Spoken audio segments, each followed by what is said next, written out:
Bonjour à tous, ravi de vous retrouver les amis, les passionnés du sport auto.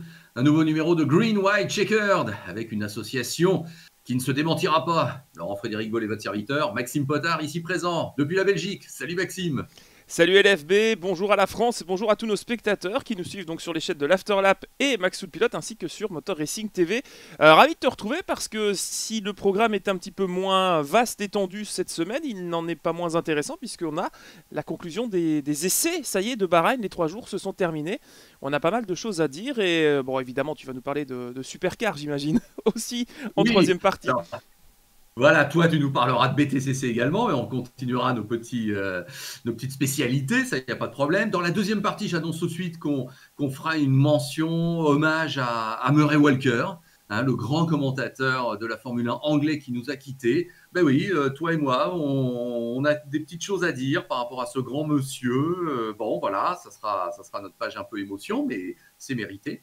Mais je te propose effectivement de démarrer tout de suite dans le vif du sujet parce que, bah, ça y est, la Formule 1, ça a repris concrètement avec ces 3 jours d'essai à Bahreïn et ce seront les seuls avant de se retrouver pour le premier Grand Prix. Et tu sais comme tout va bien puisque notre prochain numéro de Green White Checker, ce sera juste après le Grand Prix de Bahreïn. Hein, donc, ça Exactement, mais sera le timing dans cette émission est toujours parfait, tu le sais bien. oui. Voilà. Donc Maxime, écoute, sans tarder, je te propose d'abaisser le drapeau vert et donc nous ouvrons la première partie de l'émission. Alors, la F1, ça y est, l'intersaison touche à sa fin. On a parlé des présentations, on a parlé des livrets, même si, tiens, attends, je vais saisir la balle au bon, comme quoi on est très spontané entre nous. Une des dernières présentations qui a eu lieu, c'est celle de Ferrari, Oh, avec donc la voiture et donc cette tache verte à l'arrière sur le capot moteur. Bon, écoute, je vois bien sur les réseaux sociaux une avalanche de critiques qui s'est abattue sur cette voiture. Or, moi, j'aime bien. Bah oui, je te le dis, j'ai trouvé ça plutôt élégant, plutôt changeant, élégant, pas si mal. Le vert et le rouge, j'ai trouvé que ça se mariait bien, que ça ressortait bien. Enfin, franchement, là, je me suis dit, bah attendez, c'est moi qui suis bête ou quoi? Pourquoi tout le monde trouve ça moche? Tu trouves vraiment ça moche? alors je vais commencer à m'inquiéter quand tu me dis que je suis bien coiffé quand on commence l'émission, parce que je t'avoue que là, je ne te comprends pas. Il y a rien qui va, mais rien ne va sur cette voiture. Attends, non bon. On dirait... Alors, il y a un seul truc que je trouve sympa. C'est le Ouais. côté, on a gardé un petit peu des traces des couleurs du millième Grand Prix de l'équipe avec Oui, ce rouge qui glisse sur l'arrière de la voiture. Jusque-là, on j'adore est le d'accord. concept de on n'oublie quand même pas, c'était pas si loin que ça cette année, donc on laisse une trace de la... Ça, j'ai trouvé ça très très bien. Mais le Mission Oui, Win Now, il a aucun sens. C'est-à-dire qu'on rappelle quand même que le but, c'est de rappeler la marque de tabac Marlboro, qui n'est officiellement plus en mesure d'être affiché sur la voiture. Le M de oui. Mission Win Now est censé rappeler le grand M de Marlboro. En blanc, je suis d'accord. En noir, à la limite. Mais en vert, il sort d'où? Je ne sais même pas si tu as vu les photos. Bah, je suppose que oui, mais les photos officielles qui sont présentées chaque année, Ferrari aime bien faire un shooting en studio. Tu vois les deux pilotes, tu vois Binotto et la voiture, on dirait un stagiaire de 3ème qui a fait ça sur Photoshop avec un petit peu d'alcool dans le sang. Non, je trouve ça immonde. Alors, je me suis dit, ok, en piste, ça va changer. On a vu ça avec AlphaTauri qui est un peu moins joli, et le Liserero sur la Stone, je suis un peu moins fan aussi en piste. Par contre, non, la Ferrari, ça passe pas. Même la Williams, c'est plus joli alors que c'était pas gagné. Donc, vraiment, non, moi je ne te comprends pas, je n'assume Bon, pas. Pour moi, ça va être un zéro. Je ne sais pas ce que va faire Burago avec les miniatures pour nous sortir quelque chose de correct, mais ça va être encore plus difficile. Non, par contre, si ce Mission Winner avait été blanc, ça m'aurait beaucoup moins choqué, puisqu'on en est habitué maintenant. Mais les Grands Prix où cette voiture va être verte, alors le vert me dérange. Ok, je suis pas contre le côté d'avoir du vert, parce que c'est les couleurs italiennes et tout, je comprends très bien. Mais le vert choisi, il a aucun sens, il rappelle rien. Non, j'ai l'impression que c'est. On fait une version mentholée de la Ferrari cette année. Je ne te suis pas, je suis pas d'accord. bon C'est bah voilà. officiellement pour moi la Ferrari, la voiture la plus moche de cette année, en tout cas jusqu'ici. Avec le Mission Win Now, je précise, hein, sinon ça va, ça passe. Voilà. Ouais, ouais. Bon, bah voyez, comme quoi, on n'est pas obligé d'être d'accord. Et je me doutais bien que là, on allait un petit peu se Mais contredire par et ne contre, pas être pour la d'accord. plus jolie livrée, tu penses à qui? Parce que personnellement, moi, j'étais loin d'être convaincu, mais je trouve que pour le coup, c'est l'Alpine la plus jolie de la saison, la plus belle révélation. En tout cas, que ce soit en piste ou en Oui. photo. Moi, je suis plutôt fan de l'Alpine. Et pourtant, je n'ai pas le côté franchouillard qui vient derrière. Mais vraiment, je trouve que l'Alpine est vraiment convaincante, que ce soit en piste ou en photo. Donc, bien vu du Non, non, côté mais d'Estone. bon, écoute, bon, Mercedes, c'est raté. Ça, je le Oui, pense complètement, ça c'est sûr. AlphaTauri toujours bien, plutôt Oui. classe. Bon, Red Bull ça change pas. McLaren, oui, bon bah voilà, c'est du McLaren. Je te cache pas que je suis pas un fan de l'orange, donc bon, mais enfin c'est bien. Williams, j'ai été surpris, mais je trouve ça pas mal. Alors, est-ce que tu manques pas, Euh, est-ce que tu trouves pas qu'il manque un logo vraiment sur la fin du ponton juste avant les échappements? Il manque un petit logo Rich oui, Energy, hein. Quand on voit ouais, ouais, ouais. les couleurs à la fin du capot moteur, tu sens qu'il y a un petit Rich Energy qui va passer. Ce serait dommage parce qu'on va en parler, mais Williams est dans une bonne mouvance avec ses essais. Ce serait dommage Oui, d'avoir une tache au tableau avec voilà, cette annonce, potentiel retour de la fameuse marque de boisson énergisante. Moi, je tout serais à pas fait. fan. Mais Bon, donc moi, écoute, dans les bonnes couleurs bien installées, bah, c'est sûr que quand même Ferrari, c'est du rouge, c'est du rouge. Voilà, c'est bien, c'est pas parce qu'il y a une petite tache verte que je trouve que ça gâche tout. Bon, Aston Martin en vert foncé, bah ça oui, marche. c'est bien aussi, c'est sûr, voilà. Et puis Alpine avec ce bleu dominant, oui, non, non, c'est pas mal, Un peu effectivement. de Bon, difficulté j'aime dans le bien. classement à distinguer les couleurs. Entre Red Bull, AlphaTauri et Oui, Alpine, il y a beaucoup de bleu, hein. Je t'avoue que c'est un peu ouais, compliqué. c'est ça. Sur Ouais, tout à l'appli fait. F1, pour avoir suivi les essais hivernaux pendant les 3 jours, je t'avoue que des fois je devais regarder un petit peu. Et je sais que beaucoup vont en parler, mais As, une équipe américaine avec les Ouais, couleurs russes, tu sens que ouais. Papa Mazepin il a mis le budget. Moi je suis pas trop fan, on dirait des livrets non officiels qu'on peut créer dans le jeu de Formule 1. Je t'avoue que pour moi ça s'arrête là, hein. Donc très déçu de la On couleur est de la d'accord. As. On est d'accord, tout à fait. Bon, alors je te propose d'essayer de détailler Oui. ces résultats que tu connais tout comme moi, et je suppose que vous qui nous écoutez et nous voyez, vous les avez suivis. Effectivement, on s'adresse à des spécialistes. Bon, écoute, on va essayer un petit peu de sérier, de ne pas tout passer en revue d'un coup, parce que ce sera impossible. Donc si on commence, honneur aux meilleurs, on va dire ça, à Red Bull, effectivement, Oui. qui me semble avoir pris position de manière vraiment notable, à la fois par le nombre de tours parcourus, à la fois évidemment par le chrono, puisque bon, bah, on sait que c'est bien Verstappen qui fait le meilleur chrono final en 1,28 960, lequel Verstappen, hein, je reprends toutes mes petites notes, a bien fait 139 tours le premier jour. Donc je veux dire, ça prouve bien qu'ils ont roulé, ils ont bien roulé. La voiture, on t'a vu, elle a l'air vraiment de plus en plus Oui, le allant rack est de pire l'arrière en vers. pire. Ouais, Oui, ouais, oui, c'est impressionnant. Ouais. voilà. Mais force est de constater que la Red Bull marque un point. Les Red Bull semblent annoncer une couleur qui nous satisferait tous, j'imagine. Toi comme moi, Maxime, ça y est, j'en perds déjà mes écouteurs. Je sais pas là, ça sera pas la première fois, la dernière fois de l'émission, je pense. Red Bull serait peut-être là revenu au niveau de Mercedes, on l'espère tous. Mais en tout cas, ce qui est certain, c'est que si Red Bull a évolué, c'est vraiment la bonne surprise. Parce qu'avec le gel des moteurs, on s'attendait à 2 ans de stagnation et peut-être Mercedes qui prend un petit peu l'avantage. Ce qu'on a vu avec ces 3 jours d'essai qui ont été quand même marqués par du sable, de la poussière, du vent, c'est que la Mercedes est tout sauf stable. Alors évidemment, ils vont mettre 5 secondes à tout le monde à Barcelone quand on arrivera. Mais bon, au-delà de la blague, non, ce qui est intéressant, c'est que techniquement, il y a eu énormément de liberté et de choses qui ont été trouvées par les équipes, notamment au niveau des pontons devant les roues arrière. Tout au long des essais, on a eu des analyses de ce genre de nouveaux flux qui a été créé avec les appendices aéros. Et une fois de plus, Adrian Newey reste dans l'entité Red Bull, pour moi, un des meilleurs malgré tout, même s'il n'est plus vraiment sur le muret. Mais je pense qu'en tout cas, chez Red Bull, on a bien travaillé ce qui était le point faible de l'équipe l'année dernière, à savoir le train arrière. Et on en a beaucoup parlé, et c'est vrai que Mercedes a fait beaucoup de tête à queue, s'est beaucoup trouvé en difficulté avec Hamilton, avec des problèmes de boîte pour Bottas le premier jour, là où Red Bull a tourné. Alors c'est pas l'équipe qui a fait le plus de tours, on saluera Kimi Raikkonen dans un instant, qui a fait un travail exceptionnel, mais c'est vrai que Red Bull ne s'est jamais montré en difficulté. Perez a l'air d'être bien intégré, en tout cas il n'y a pas l'air d'avoir une voiture faite pour Verstappen, ou en tout cas Perez s'y adapte bien, ce qui n'était pas le cas d'Albon. C'est là que l'expérience parle. Donc non, Red Bull a l'air d'être pour moi la référence de ces essais et peut-être même la référence de cette saison. Alors est-ce que Red Bull va aller chercher le titre mondial au niveau pilote? Peut-être pas. Faut pas oublier qu'Hamilton reste quand même la référence, je pense. Maintenant, la fiabilité va jouer. On sait que Mercedes a déjà eu des pièges dans son passé lors des duels Rosberg-Hamilton avec la fiabilité des moteurs. D'autres équipes équipées des moteurs Mercedes ont l'air de bien s'en sortir. C'est le cas notamment de McLaren, qui a fait une belle transition avec Renault. Mais c'est vrai que l'entité Mercedes en tant que telle, elle a un petit peu trébuché pendant ses essais et ça nous donne Ah cette oui. envie de croire que Red Bull est devant. Alors après, il faut prendre les choses aussi avec beaucoup de recul au niveau des pneus, les compositions qui ont été utilisées, notamment par Tsunoda, qui a été soi-disant l'exploit du week-end, de la semaine, pardon, Mais sur l'ensemble des 3 jours, il n'a fait qu'un gros tour. Mais c'est vrai que Mercedes, pour moi, n'a pas montré un rythme solide. Hamilton s'est un peu battu avec la voiture. Là où Verstappen avait l'impression d'être sur un circuit de voiture électrique, tu sais, un Scalextric. Et lui, il passait et la voiture était collée au bitume. Donc vraiment, pour moi, Red Bull est la référence. Et c'est pas une fausse joie, je pense, qu'on peut dire à LFB que Red Bull est la référence de ce début d'année, de cette saison. Voilà. Ben, on est en plus obligé de constater, vous comme nous, que dans 15 jours à peine, ils vont se retrouver sur le même lieu Tout à fait. avec globalement le même matériel. C'est pas en une semaine à Bahreïn qu'on va tout changer. Donc, on peut partir du principe que oui, Red Bull va se présenter pour ce premier Grand Prix de l'année quand même en équipe à aller chercher.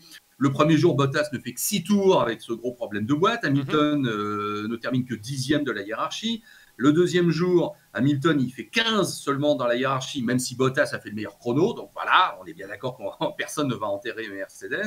Mais le troisième jour, c'est moyen. Hamilton termine à 1 seconde et Bottas à 3 secondes 4. Le temps n'est pas révélateur.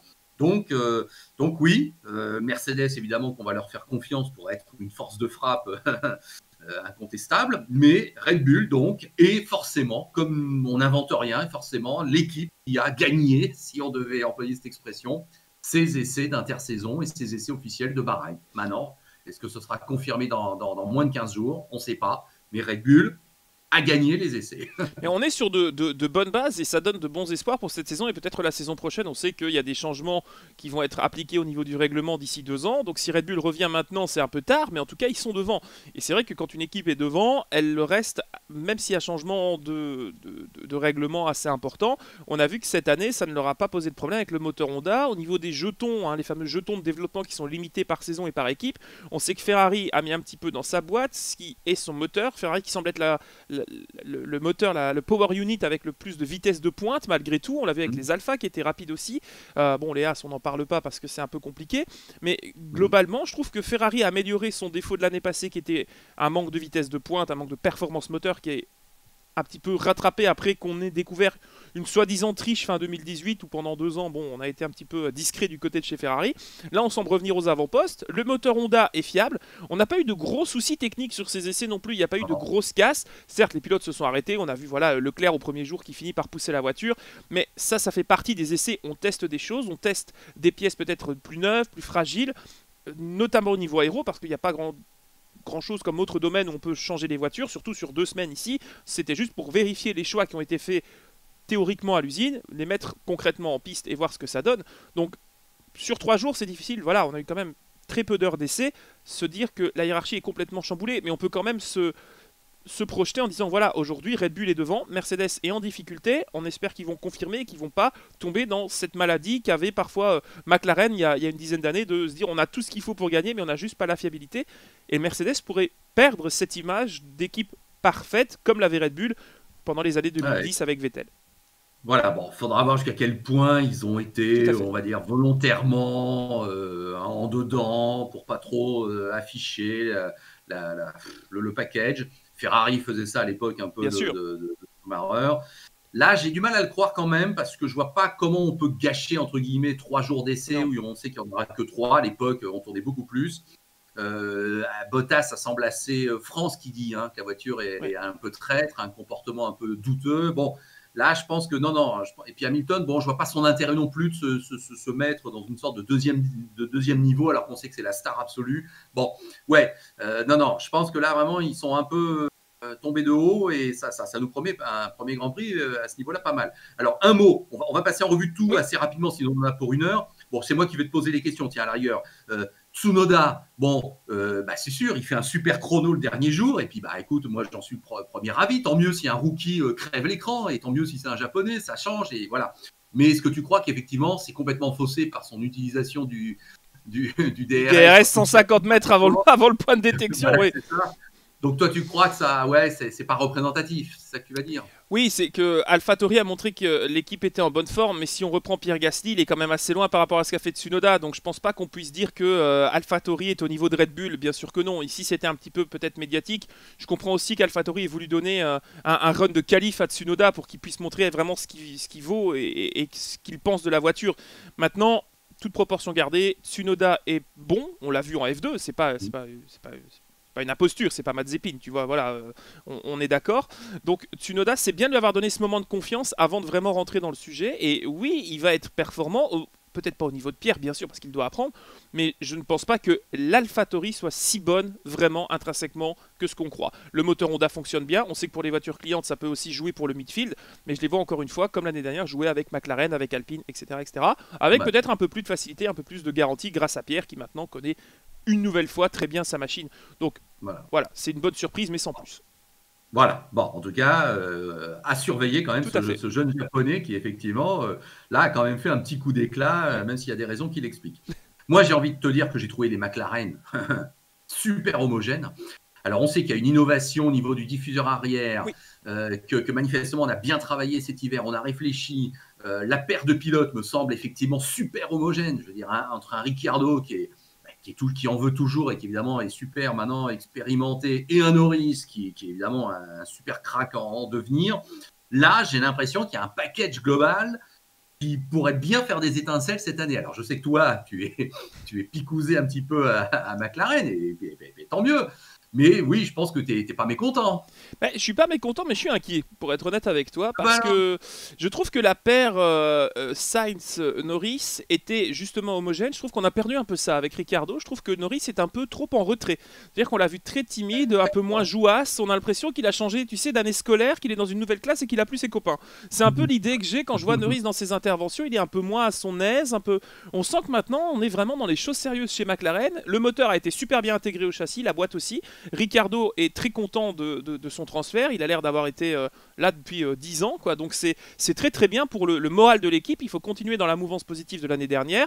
Je ne pense pas que McLaren puisse faire mieux que cette année avec une deuxième place au classement constructeur, parce qu'entre Mercedes et Red Bull, les choses sont déjà établies. Mais ce serait pour moi potentiellement, avec la stabilité au-delà du changement de Ricciardo, l'équipe qui a le plus d'armes pour se défendre derrière, avec un pilote qui connaît la voiture, un qui a très vite trouvé son rythme et son adaptation avec l'équipe. Donc oui, je suis encouragé par les résultats de McLaren, mais je reste quand même réaliste. Je trouve que Lando Norris, il s'est pris un petit peu un coup de clim, comme on dit, avec Ricciardo. Donc attention à ce que ça ne soit pas une fausse rivalité, quelque chose qui puisse nuire à l'équipe globalement, qui jusque-là, avec Sainz et Norris, tournait bien. Quand il fallait des points, on se laissait passer, etc. Pas sûr que ce soit toujours le cas maintenant avec un caractère, comme tu dis, comme Ricciardo. Ouais, bon, j'entends bien ce que tu dis, mais c'est vrai que moi je vois vraiment plus une grande complicité en devenir, des coups d'éclat, Voilà, ça va être une équipe à coups d'éclat cette année, McLaren. Ils vont venir parfois s'immiscer dans le jeu, ils vont venir perturber les ordres établis. Ils auront moins de choses à perdre en quelque Oui. sorte, et des gros coups à aller chercher. Enfin, bon, non, je les vois bien en outsider dans le sens que ça veut dire, c'est-à-dire les gens qui sont là pour un peu aller chercher, aller bouleverser un petit peu la Mais hiérarchie. je les vois toujours Et dans je cette. vais Attends, je les vois toujours dans cette optique-là, bien sûr, mais je te dis juste que ouais, l'alchimie entre les deux pilotes pourrait leur nuire si jamais il y a une opportunité vraiment de faire un coup d'éclat. Il faudra ouais, choisir le pilote, ouais, quoi. C'est juste ça que je veux ouais, dire. ouais, non, Mais non, au-delà de ça, je suis d'accord avec toi, bien sûr. Tout à fait. voilà. Non, non, mais t'as pas tort non plus, c'est évident. Bon, mais je sais pas, je sens qu'ils vont bien s'entendre quand même. Alors, j'aurais tendance à mettre Alpine pratiquement au même Oui. niveau. C'est-à-dire ils m'ont semblé pas mal. Alors oui, d'accord, ça n'a pas fait les meilleurs chronos, oui, ça n'a pas fait coup d'éclat, mais ça m'a semblé solide, ça m'a semblé fiable, ça m'a semblé bien organisé, avec des solutions pensées. Et puis, un duo, Ocon, là, qui, on le sait, doit concrétiser cette année. Et puis Alonso, qui reste Alonso, oui. J'ai pas eu le sentiment qu'il était largué, là. Il Au aurait pu contraire. peut-être un peu. Au contraire, Oui, quand on hein, prend les voilà, on est meilleurs d'accord. chronos, si je prends le chrono d'Alonso qui a été fait en C4, donc avec la même composition de pneus qu'Ocon, Oui. Alonso est en 1:30 318, et quand je regarde Ocon, il est en 1:31 1, donc il est quasiment 8 dixièmes Mmh. derrière. Donc c'est un écart qui est Ouais, assez ouais. impressionnant, sachant qu'Ocon connaît la maison depuis au moins un an. Évidemment, Alonso a une Voilà. expérience qui est indéniable. Par contre, comme tu l'as dit, je suis d'accord qu'Alpine a été l'équipe qui a montré le plus de choses. La voiture n'avait pas du tout la même tronche, comme on dit, sur Oui. les 3 jours d'essai. À un moment donné, une boîte à air beaucoup plus large, à un moment donné, une tubulure, une couverture, des tubulures d'échappement différentes, des flux différents. Vraiment, j'ai l'impression que l'Alpine a aligné sur 3 jours 3 voitures différentes, en tout cas 3 compositions différentes au niveau des museaux aussi, au niveau des ailettes qui étaient sur le devant du cockpit. Donc, non, vraiment, Alpine impressionnant parce qu'ils ont Ils ont l'air d'avoir cette nouvelle mouvance. Abitbull est parti, faut être honnête. Moi, je trouve que la sérénité a l'air de mise. Alonso ne semble pas avoir, dans ses essais, eu besoin de prouver qu'il était devant Ocon, donc il a pu travailler. Une équipe qui a fait quand même pas mal de tours. Alors, c'est pas celle qui en a fait le plus, mais quand on prend le nombre de tours, Alpine a quand même fait quasiment 396 tours. C'est quasiment autant Oui. qu'AlphaTauri et Alfa Romeo. Donc Alpine, pour moi, a bien travaillé, n'a pas eu de soucis techniques avec le moteur Renault qui a continué à bien fonctionner. Il faut pas oublier que l'année passée, c'était un moteur qui fonctionnait bien. Donc s'ils arrivaient à pallier leurs soucis qui posaient problème vraiment sur les circuits rapides comme Monza ou comme Spa où ils étaient un peu plus à l'aise mais on sentait qu'il manquait quelque chose, Alpine ça peut le faire. Et comme tu dis, au niveau de McLaren, parfois on pourrait avoir des coups d'éclat, même si j'attends encore Bah une oui. fois bien plus Alonso qu'Esteban Ocon, ce qui n'est pas logique quand on voit l'expérience des deux garçons, en tout cas Ouais, avec ouais. l'équipe. Non, non, mais je pense que c'est ça. Si on met effectivement Mercedes et Red Bull devant, ben moi je mets derrière là un petit groupe de trois où j'attends des belles batailles. Oui. C'est McLaren, c'est Alpine et c'est Ferrari.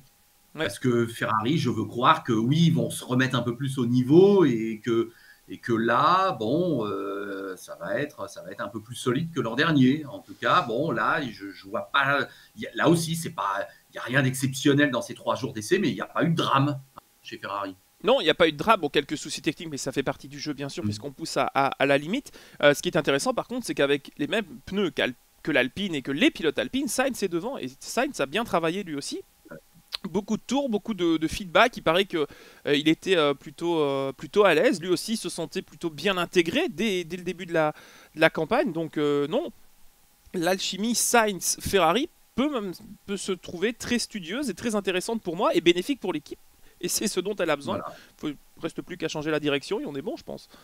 Ouais, c'est ça. Bon, ok. Alors, je voudrais qu'on aborde évidemment le cas Aston Martin. Eh oui.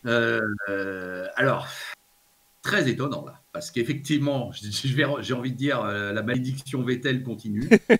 Ah, j'espère qu'il ne va pas effectivement être devenu ce pilote maudit qui, une fois le bonheur d'être le meilleur pilote du monde, d'être quadruple champion du monde, bah, connaît une descente aux enfers continuelle pour sa fin de carrière. On a tous espéré que ce soit un rebond après l'agonie chez Ferrari. Bon, c'est trop tôt évidemment pour en rajouter, mais le fait est que la descente, elle a un peu continué quand même avec ses 3 premiers jours d'essai chez Aston Martin, puisque globalement, il lui est tout arrivé au pauvre Vettel. Là où un Stroll, quand même, a réussi à se montrer, 4e la première journée, 3e la deuxième. Bon, donc effectivement, on ne sait pas trop quoi penser d'Aston Martin. Toi, tu as eu une impression un petit peu globale avec ses hauts et ses bas? Bah, Vettel s'est mis au vert et ça lui a pas trop réussi avec cette nouvelle équipe. Je trouve que la transition chez lui est beaucoup plus difficile. On dirait qu'il n'arrive pas à refaire confiance à une équipe. Alors pour la petite info, Ted Kravitz, qui travaille donc à Sky Sports, a reporté qu'il voyait Vettel avec un petit carnet pour noter les noms des mécaniciens, etc. Chose que faisait un certain Schumacher à son arrivée chez Ferrari, par exemple. Donc vraiment, Vettel, pour l'instant, j'ai l'impression qu'il est en train de poser ses valises et qu'il n'a pas encore tout déballé. Donc ça, c'est un petit peu le sentiment que j'ai, c'est que de par son âge, lui, il est peut-être justement, pas dire trop vieux, mais par rapport à Alonso qui arrive et qui sait déjà comment fonctionne l'équipe, j'ai l'impression que là, il a besoin de retrouver vraiment, de reconstruire une équipe autour de lui, tellement il a été moralement amputé de cette confiance par Ferrari. Donc oui, je suis d'accord, Stroll a montré des belles choses, mais il ne faut pas oublier que cette année, on est un peu plus calme chez Aston Martin parce que ça n'est plus une copie de la Mercedes de l'an dernier. Ça se voit sur les images, en tout cas la voiture n'a aucun rapport avec la Mercedes de 2020. Donc ils ont vraiment cette fois-ci conçu leur voiture pour la première fois comme des grands. Résultat, on est en piste, c'est pas fabuleux, pas beaucoup de tours faits non plus, beaucoup de problèmes techniques. Vettel qui a été bloqué aussi pendant une grande partie de ses heures de roulage. Il termine avec 314 tours. À part Mercedes qui a une journée perdue avec Bottas qui a cassé sa boîte, c'est l'équipe qui a fait le moins de tours. Maintenant, si je reprends un petit peu au nombre de tours effectués par pilote, je vois seulement Stroll lors du deuxième jour qui a fait beaucoup de tours, mais il est très très loin, il est en 1:30 460. Alors évidemment, on doit toujours regarder les pneumatiques qui ont été utilisées. Quand je vois Stroll, je me dis, wow, il est à peine proche du top 10, et avec les C5, il est en 1:34. Donc, c'est énorme, et c'est peut-être le fonctionnement de la voiture qui pose problème. Et c'est là où le développement que pouvait apporter un pilote d'expérience comme Perez, qui connaît bien l'équipe, qui est là depuis l'équipe Force India, va se perdre parce que Vettel, il doit prendre cette période de transition et pas sûr que Vettel ait le temps de faire cette année, parce que je pense que ça prendra au moins une année, pour mettre l'équipe à sa main et devenir le leader qu'on attend en fait. Et c'est ça le problème, c'est qu'on attend qu'on prenne les devants chez Aston et pour l'instant, Stroll n'est pas prêt. Et c'est pas de sa faute, c'est juste qu'il est trop jeune en termes d'expérience. Et Vettel est peut-être déjà un peu trop vieux. Et ça, on l'avait pas vu venir parce que si je reprends tes dires aussi de fin de saison, et moi aussi, on voyait Vettel comme oh, c'est parti, il va chez Mercedes bis, il va gagner des courses, il va tacler Hamilton. Pas sûr que ça arrive avant une bonne saison, si ça arrive. Ouais. Donc, effectivement, il y aura de l'inquiétude chez Aston Martin. Et là, effectivement, c'est un peu inquiétant quand même, ces essais d'intersaison. Bon, je ne sais pas trop s'il y a quelque chose à dire pour Williams. Bon, bah écoute, Russell a fait une. Oui. Alors, Russell, 158 tours le dernier jour. C'est vrai que bon, seul Raikkonen a fait mieux avec 166 tours. Moi, les mecs qui font 160 tours dans une journée, là, honnêtement, c'est dingue. Ouais, ça, c'est sûr. Donc, c'est vrai, quand j'ai vu que Russell en avait fait 158 et qu'il finit avec le 6e meilleur chrono de la journée, je me suis dit, si, c'est bien. Ouais, effectivement, hein, ça me semblait pas mal. Bah, quand on prend les comparatifs au niveau des deltas et des moyennes de temps gagnés, alors c'est un graphique de la F1, il faut vraiment s'y tenir avec beaucoup de retenue, mais la seule équipe qui a progressé durant ces essais, c'est Williams, qui a gagné quasiment une seconde par rapport à ses chronos annoncés l'année passée à Bahreïn. Bon, les conditions n'étaient pas forcément identiques, mais malgré tout, une seconde, plus d'une seconde, c'est énorme comme gain. Donc Mercedes, qui fournit beaucoup de pièces, a peut-être remis Williams à jour, et les autres équipes qui ont des composants, que ce soit de Ferrari ou de Renault, ont peut-être un petit peu perdu pied, là où Williams continue, pérennise. Ils ont fait rouler Roy Nissany, qui était un petit peu paumé, quand même une 34-7 pour lui, avec des C3. C'était pas forcément les meilleurs pneus, mais bon voilà, ils l'ont fait rouler et c'était nécessaire au cas où, parce qu'à mon avis, chez Williams, il y aura peut-être un petit changement, un petit révisement de palais dans l'année qui arrive. Je vois bien Russell peut-être partir, il faut préparer le futur, et Williams ne se coltine pas avec ses anciennes idées reçues, n'étant plus dirigé par Franck et Claire. On a désormais un comité avec des gens qui gèrent l'équipe, et je pense que ça peut ramener du bon comme du mauvais. On a parlé de Rich Energy, hein, on a supputé avec la fin du capot moteur que c'est le sponsor qui allait être annoncé. En tout cas, cette Williams est pas forcément la plus jolie, mais en tout cas, elle est efficace, elle est solide, et comme tu dis, Russell a montré que c'était un très bon pilote et qu'il en voulait. Mention quand même à son casque qui est assez, au passage, très à l'ancienne, un petit peu années 2000. J'aimais beaucoup de revoir George avec cette fameuse caméra qu'on a devant le pilote dans le cockpit.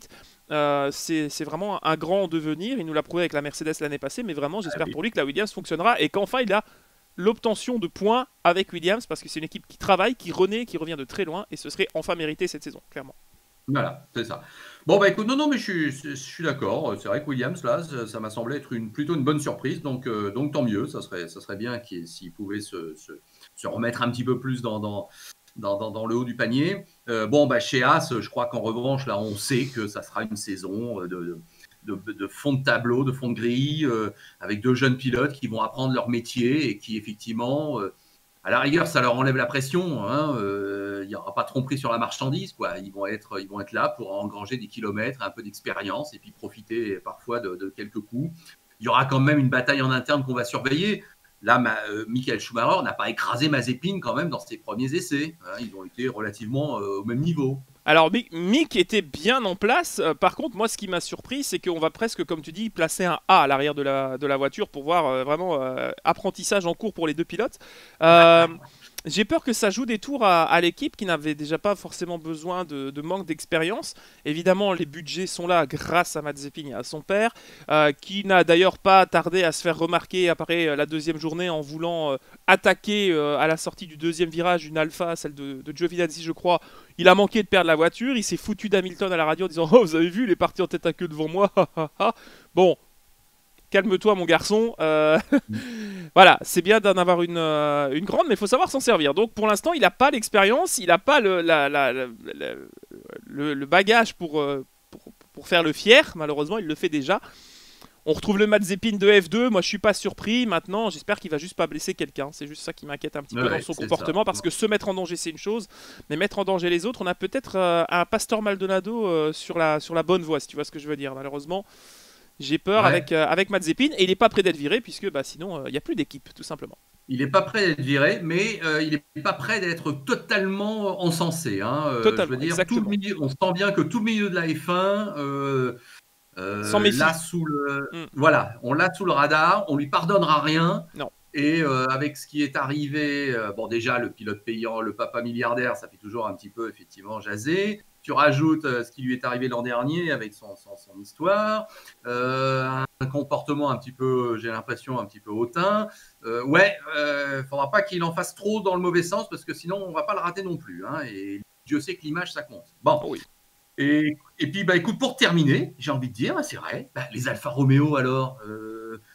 C'est un peu une illusion ou il y a vraiment quelque chose à aller chercher là? Parce que finalement, Giovinazzi et Raikkonen ont été très solides et c'est eux qui ont fait le plus de kilomètres, tu l'as déjà dit. Alors, il a été solide, et si on enlève le fameux DRS Gate de Tsunoda, c'est la voiture en C5 qui a fait le meilleur chrono. Il était en 1,29 766, Raikkonen.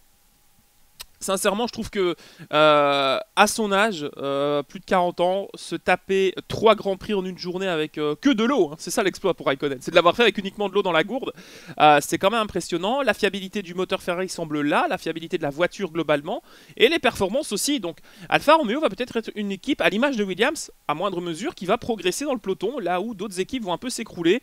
Et j'ai un peu peur que Haas, Williams et Aston Martin peut-être deviennent le fond du peloton. Mais oui, c'est une bonne image en tout cas qu'a donné Raikkonen. Moi j'ai vu un Giovinazzi plutôt studieux, peut-être trop discret, mais c'est un peu ce que je reproche une fois sur deux à Giovinazzi, c'est que soit lui ou un autre, il fait juste le travail, point, il se met pas en avant. Raikkonen, je pense pas que ce soit un coup médiatique, un coup d'éclat, parce que tu peux pas dire allez, on va lancer un pilote sur 170 tours dans la journée, pas sûr qu'il tienne, pas sûr que la voiture tienne, donc c'est très risqué, et ils avaient pas besoin de ça, Alpha, de casser, de perdre du temps de piste, donc ça s'est bien passé. Donc oui, Alfa Romeo pourrait être une bonne surprise, et je ne pense pas qu'il soit vraiment comme ce que Raikkonen a pu montrer par exemple au Portugal, etc. Mais ils peuvent être une équipe qui joue régulièrement le top 10 et qui marque quelques points et qui va rapidement s'éloigner, se protéger de Haas et peut-être aussi de Williams. Donc Voilà. oui, bonne nouvelle, et on espère que ça se passera bien, parce qu'il y a toujours Frédéric Vasseur qui est en tête pour gérer cette équipe, et on espère toujours le voir débarquer chez Ferrari. Et si ça se passe de nouveau bien, comme ça avait été le cas il y a 2 ans avec Leclerc, et je pense que oui, Alpha peut être une bonne surprise, mais j'ai énormément de réserves sur leur capacité à se mettre en avant, tant les autres équipes qui gravitaient autour d'elles l'année passée ont progressé pendant ces 3 jours d'essai. En tout cas, au final, moi j'ai l'impression que ces essais nous ont bien préparé la saison. Parce ça que, donne envie. Oui, parce que toutes les équipes ont eu des moments de satisfaction, Ouais. et des beaux moments de satisfaction, je dirais quand même. Tous ont eu des petites alertes quand même, qui fait que personne n'arrive en terrain conquis. Il y a eu des coups d'éclat, il y a eu des déceptions, mais il y a eu aussi des positionnements, des endurances qu'on n'attendait peut-être pas forcément à ce niveau-là pour tout le monde. Donc il y a vraiment du pour et du contre dans chaque équipe, j'ai l'impression, et c'est assez incertain. Je veux dire, là, dans 10 jours, on n'a pas le sentiment que ça va être la même histoire peut-être que les mois précédents. On a l'espoir et le sentiment que ça peut avoir mis un petit coup de fouet là, cette intersaison, je sais pas. Hein, Ouais, on a l'impression qu'on a vraiment, comme tu dis, mixé un petit peu le midfield, mais au-delà de ça, ceux dont on attendait le moins de surprise, c'est Mercedes qui, pour moi, est l'équipe qui a le plus déçu dans ces essais, dont on avait le plus d'attentes aussi, mais c'est normal quand on est les favoris. Donc non, très intéressant, et je pense qu'on pensait que Mercedes, qui s'associe avec McLaren, ça allait faire redescendre l'équipe, il n'en est rien. Raikkonen toujours en forme, Williams revient dans le coup, Alpine avec Alonso font des choses quand même assez solides, donc vraiment, il y a beaucoup de package, et je pense qu'on est à la fin d'une ère technique, à la fin d'une période de réglementation, et que effectivement toutes les équipes se resserrent et qu'on risque, et je l'espère, d'avoir une année très originale, peut-être pas autant que la précédente, il faut être honnête, mais en tout cas avec les révisements qui sont en place dans différentes équipes, je trouve que c'est bien, ça donne de bons espoirs, et on aura de toute façon un premier élément de réponse au même endroit, ce sera à Bahreïn dans 2 semaines, et on en parlera dans le prochain épisode, bien sûr, mon cher LFB. Voilà. Bon, allez, cette page F1 était forcément assez longue, puisque là, c'était quand même une vraie actu qu'il nous fallait décortiquer. C'est ce qu'on a fait. On va enchaîner maintenant avec les 2 dernières parties, ça va aller plus vite, mais quand même, nous allons abaisser le drapeau blanc pour rendre hommage à une grande figure de la Formule 1. Alors, je disais une grande figure, j'aurais plutôt dû dire une grande voix, mais bon, malgré tout, son visage ne nous était pas inconnu et ne vous était pas inconnu. Murray Walker, donc le grand commentateur anglais de la Formule 1.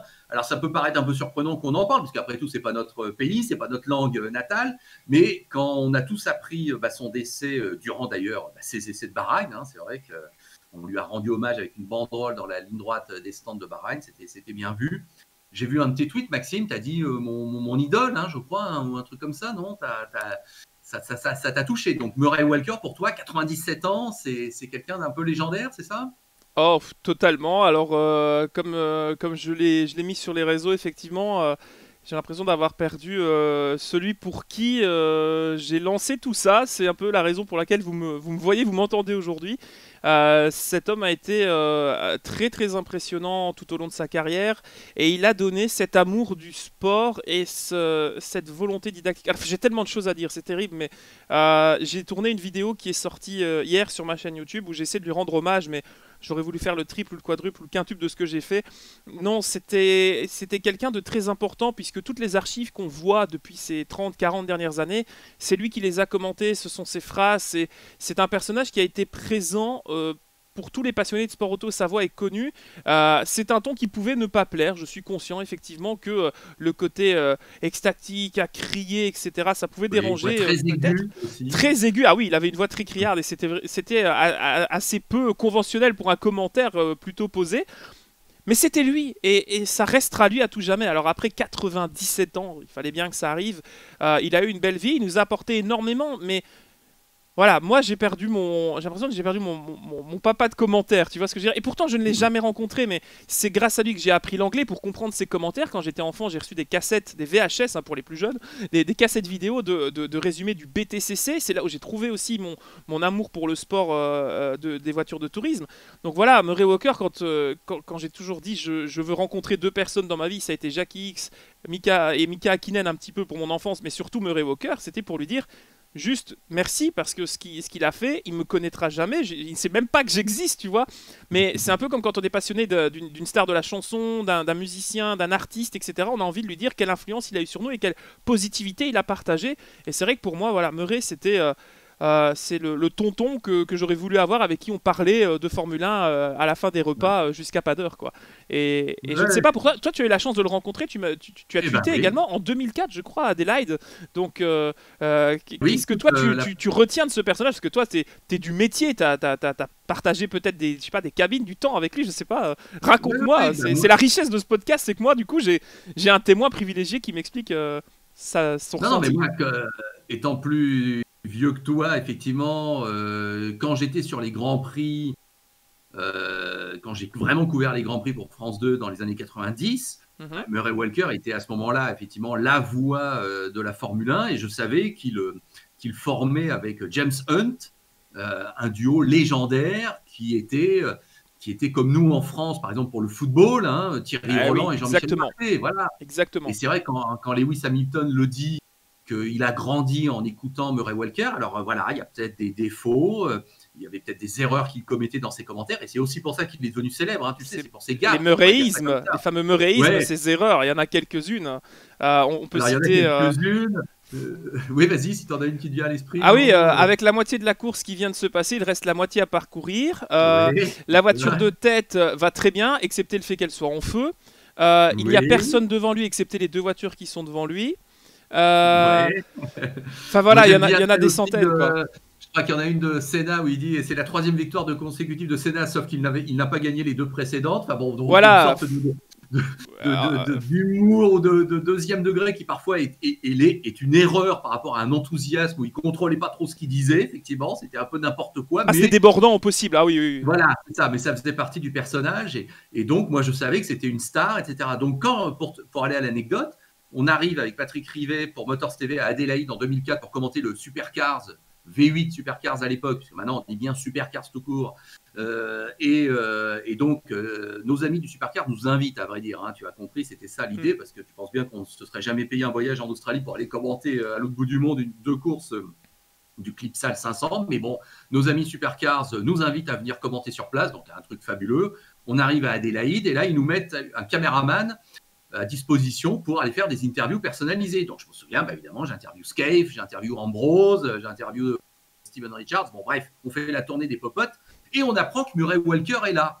Bon, Et Patrick et moi, on se pose même pas la question. Murray Walker est là, on va l'interviewer aussi, tu vois ce que je veux dire? Alors que c'est pas un pilote, c'est pas un team manager, il était vraiment là en plus que comme invité, il allait même pas commenter à la télévision australienne, tu vois, c'était vraiment une sorte d'invité de prestige. Mais pour nous, c'était évident qu'il fallait profiter de l'occasion pour l'enregistrer, quoi.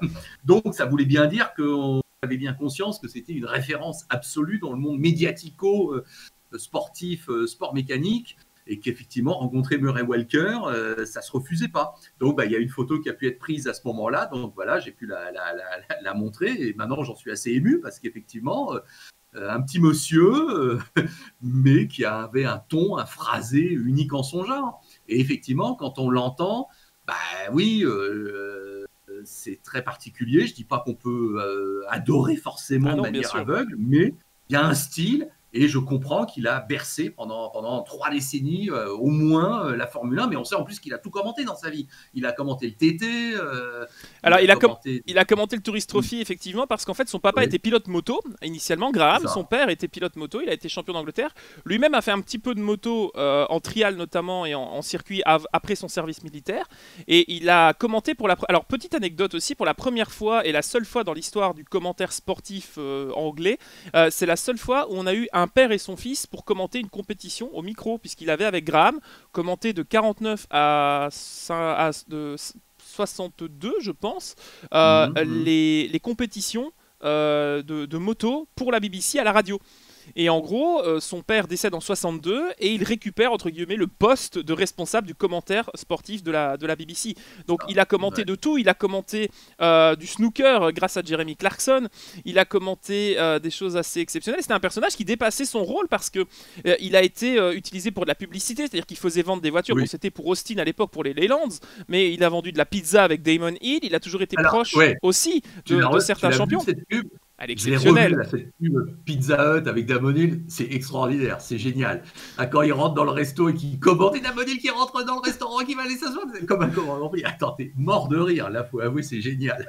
Mais là, il était très attendrissant, et alors il avait été présent aussi en Australie, puisque pour la chaîne 10 Sports, il avait aussi commenté en 97 et 98 les 2 courses qui avaient été faites sous la réglementation Super 2000, donc celle du BTCC, et à cette occasion, il avait même fait un tour avec Brad Jones et l'Audi A4, le tour de Bathurst, il est exceptionnel, où il commente, mais il est sur le siège d'à côté. Et à un moment donné, il fait bon, alors là, on est à presque 120 miles par heure, et il roule comme s'il avait même pas un passager à côté qui est terrorisé, mais à part ça, tout va bien, quoi.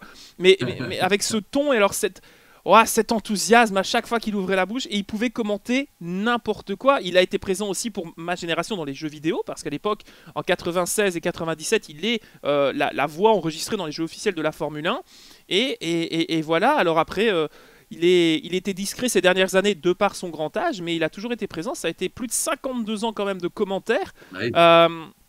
Il a été en 2001 renvoyé de ITV pour qu'il commentait depuis 3 saisons, depuis 98, parce que il commençait effectivement à vieillir, à avoir une perte de... Des fois, il faisait des erreurs, il se trompait de pilote, mais c'était très très fréquent et ça dépassait... ça surpasser son enthousiasme, donc effectivement ça dérangeait les spectateurs, ce qui était compréhensible. Il a quand même après été encore présent, notamment pour faire de l'historique, des reportages pour la BBC, pour Channel 4 aussi, qui avait repris les droits de la F1 après 2013. Donc voilà, c'est un monsieur qui a été un grand patriote, un grand amoureux de son pays, un grand amoureux des pilotes qui ont défendu les couleurs de son pays.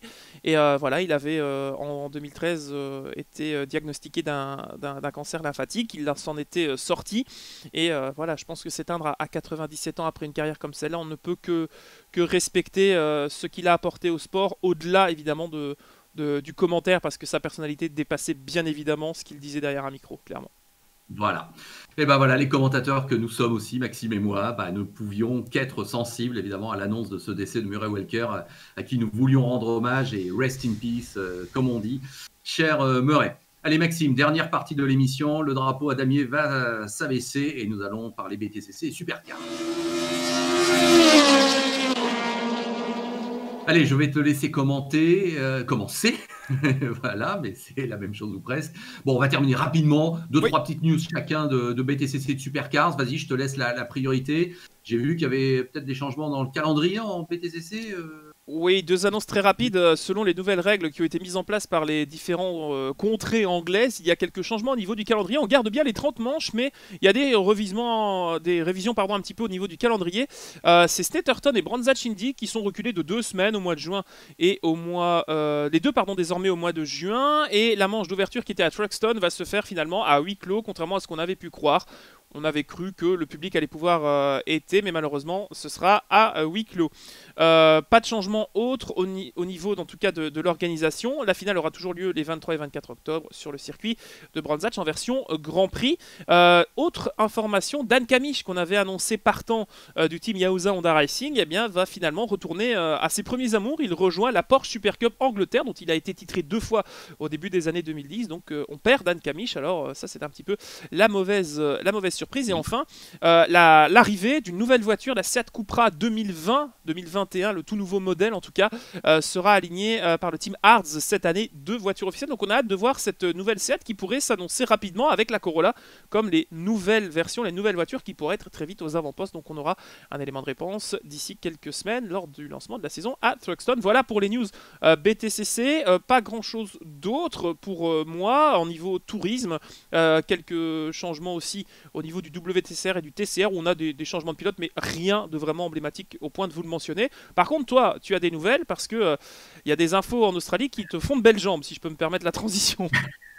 Oui, alors bon, le Supercars, la saison a donc commencé à Bathurst avec 2 courses remportées par Shane Van Gisbergen. Et le même Shane Van Gisbergen, tu sais, a fait l'événement puisque donc il s'est cassé la clavicule en s'entraînant avec un mountain bike, comme on dit, donc un vélo, un VTT, quoi. Et donc, il s'est cassé la clavicule. Donc, au moment où je te parle, alors qu'on n'est qu'à quelques heures pratiquement du deuxième rendez-vous de la saison, puisque ça sera le week-end prochain, Sandown, 3 courses au programme. Au moment où je te parle, Van Gisbergen n'est pas certain d'être fit complètement et d'être établi. On lui a posé une plaque, il a été opéré. Là, il fait des opérations un peu de convalescence dans un truc cryogénique. Enfin, j'ai rien compris. Mais tout ça pour dire qu'il essaye d'être prêt. Mais Garth Tander se tient prêt à le suppléer. Et évidemment, ce serait quand même bien malheureux pour le leader du championnat de devoir manquer une manche complète. Donc, incertitude. Et gros suspense pour savoir si le leader du championnat sera bien au départ de la deuxième manche. Alors, j'ai posé la question à mon ami Roland Den, le patron de Triple Eight, avec qui j'ai des relations privilégiées. Je dis ça sans me vanter, mais on le sait, je l'ai suffisamment dit. Donc, je lui ai envoyé un petit mail la semaine dernière et je lui ai demandé son avis franchement sur, en tant que patron, ce qu'il pensait de son pilote qui se blessait durant la saison. Alors, il m'a dit, ma politique, c'est que tu ne peux pas empêcher un pilote de s'entraîner et de se maintenir en forme dans les intersaisons et durant les saisons. Donc, il me dit ça, on le sait, on est tous confrontés à ça. Ce que moi, je lui interdis, c'est la moto pendant la saison. Il ne lui interdit pas la moto pendant l'intersaison, il lui interdit la moto pendant la saison. Donc là, il me dit, c'est un accident de VTT, c'est la faute à pas de chance. Je peux pas le dire, je peux pas lui reprocher, je peux pas le virer, c'est la faute à pas de chance. C'est vraiment ce que m'a dit Roland, même si, évidemment, il est le premier à trouver qu'évidemment, il s'en serait bien passé cette blessure. Donc voilà, je voulais vous faire partager cette réaction de Roland. Je lui ai posé une question sur Jamie Whincup. Je lui ai dit, est-ce que tu n'as pas peur aussi que cette année, du fait qu'on sait qu'il va te remplacer l'année prochaine, qu'il perde un petit peu de sa concentration et qu'il ait déjà un peu l'esprit ailleurs? Il me dit peut-être, mais je lui fais confiance pour partir en beauté. Et de toute façon, il a bien mérité de partir comme il le voulait, quand il voulait. Donc tu vois, la réponse est intéressante. Ouais. On sent qu'il y a il y a un privilège, on va dire ça comme ça, qui est accordé à Jamie Whincup en vertu de son palmarès et de sa carrière. Et écoute, il fera peut-être pas la dernière année flamboyante, peut-être qu'il y aura effectivement des hauts, des bas, mais le fait est que c'est Jamie Whincup et que donc Roland lui pardonne d'ores et déjà tout, puisque il n'y a plus de débat à ce niveau-là. Donc écoute, c'est ça les dernières nouvelles du Supercars. Sandown qui arrive, on en parlera la prochaine fois. Oui. Moi, je voudrais aussi te proposer, alors on ne va pas le faire aujourd'hui, mais je te proposerais bien, puisque je vois que ça commence début avril, que la fois d'après, on se réserve une petite thématique sur l'extrême E. Oui, ça commence à arriver, effectivement. Une nouvelle discipline. Aujourd'hui, tu prenais des notes là, sur l'entry list. L'entry list, elle est vraiment très intéressante. Les équipes sont quand même pas n'importe lesquelles. Alors, on peut parler de Loeb, Hamilton, c'est des noms qui sont importants quand même. Donc oui, la discipline. Carlos Sainz, Ekstrom. Non, mais c'est vrai qu'il y a vraiment... Il y a donc des femmes. Oui. Les équipes sont composées de pilotes masculins et féminins. Les 5 rendez-vous, écoute, c'est rien que l'intitulé, c'est génial. Desert X-Prix, Océan X-Prix, Arctique X-Prix, Amazon X-Prix, Glacier X-Prix, ça va varier. Il y a un côté X Games, mais vraiment à travers le monde. Moi, j'aime beaucoup l'idée. Vraiment, ça peut être très sympa. Bon. On garde ça. Alors, si l'actualité n'est pas monumentalement importante et bouleversante la prochaine fois, on va garder. On se réservera une page là-dessus. On verra. Voilà, je crois que voilà. Bon, allez. Merci à tous. Merci Maxime. Merci à toi, LFB. Très belle chemise aujourd'hui. Ça le fait bien. Pas de problème. Bah écoute, je pense que Williams va remonter un petit peu aux avant-postes. Donc, je le rappelle, une période pas si lointaine où ils avaient encore des sponsors. Voilà, c'est ça. Merci de nous suivre sur la chaîne YouTube de Max le Pilote ou de l'Afterlap. L'Afterlap, cette semaine, je vous raconte le Grand Prix du Brésil 91. Bah oui, pratiquement jour pour jour, ça, il y a 30 ans. On a vécu un des Grands Prix les plus fabuleux que je connaisse, avec une fin de course qui est restée dans toutes les mémoires. Et ce cri d'Ayrton Senna. Que j'ai mis en ouverture du podcast. Mais voilà. Ces grands prix, quand ils sont exceptionnels, ce sont des dramaturgies humaines exceptionnelles qu'on ne pourrait même pas inventer si on avait voulu. Donc là, voilà, je vous laisse écouter ça. Et Dieu sait que ce monsieur les compte bien. Hein. Il n'est pas mauvais, faudrait l'écouter. Voilà.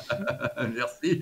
Maxime, je te donne rendez-vous donc dans une quinzaine de jours. On débriefera aussi donc forcément ce premier Grand Prix de la saison dans un nouveau numéro. Ce sera le 28e, parce que là aujourd'hui c'était le 27e de Greenway Checkout. 27, un numéro un peu mythique, d'accord aussi dans la Formule 1. Donc tiens, c'est pas mal. Bah, tu vois, c'est moi qui l'ai présenté aujourd'hui, c'est pas un hasard. Voilà. Allez, porte-toi bien, portez-vous bien tous. Et puis à très bientôt et merci pour votre fidélité. Salut. Salut.